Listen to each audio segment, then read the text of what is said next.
네, 중국은 군사력을 동원해서 대만의 동서남북을 둘러싸기로 했습니다. 베이징을 연결해서 궁금한 몇 가지를 바로 들어보겠습니다.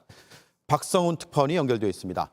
자, 중국이 조만간 대만을 완전히 둘러싸고 군사훈련에 들어가죠. 네, 중국은 내일부터 나흘간 대만을 사방으로 포위하는 형태로 군사훈련을 시작합니다. 이 대만 북부와 남동부, 서부 등 6개 권역에서 이 장거리 실탄 사격과 공중, 해상 연합 훈련을 벌이겠다는 건데요. 역대 가장 넓은 면적입니다. 인근 공해상을 항행 금지 구역으로 선포해 대만과 일본이 반발하고 있기도 합니다. 네, 중국의 거침없는 움직임에는 미국과 패권 경쟁의 목적도 있겠죠. 그런데 내부의 정치적인 목적도 있다고 봐야 할까요? 네, 대만 통일은 시진핑 주석이 가장 강조해온 정치적 과제였습니다.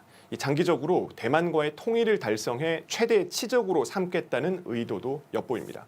이런 상황에서 약 석 달 뒤 당 대회에서 사면임이 확정될 예정인 시 주석이 이 대만에 대한 미국의 지원 움직임을 용납하거나 좌시할 수는 없는 상황인 겁니다. 네.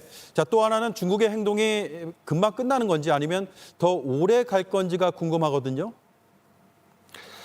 네, 중국 전문가들은 중국의 반발이 일회성 무력 시위로 끝나지 않을 것으로 보고 있습니다. 중국은 홍콩 시위 이후 보안법을 제정하고 선거법까지 개정하며 차근차근 통제를 강화해 나갔죠. 대만 문제 역시 마찬가지 접근일 거란 건데요. 중국이 국제사회에 하나의 중국 정책을 지속적으로 강조하면서 무력 도발과 경제 압박 등 이 전략적 인내에 기반한 접근을 해나갈 것이라는 분석입니다. 이 일종의 지구전으로 끌고 갈 가능성이 크다는 겁니다. 지구전이요. 그러니까 오히려 더 오래 강하게 나올 수 있다는 얘기군요. 네, 그렇습니다. 중국 관영 매체들은 이번 펠로시 의장의 방문이 오히려 중국 입장에선 기회라는 주장도 펴고 있습니다. 미국이 먼저 하나의 중국을 지지한다면서도 대만 해협의 안정을 파괴했기 때문에 이런 사태는 모두 미국의 책임이라는 건데요.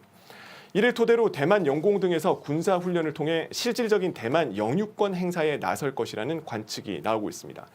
중국이 당장 미국에 대해 공격하지 않고 대만부터 먼저 압박하고 나선 건 이런 배경이 작용했을 수 있습니다. 네, 잘 들었습니다. 박성훈 베이징 특파원이었습니다.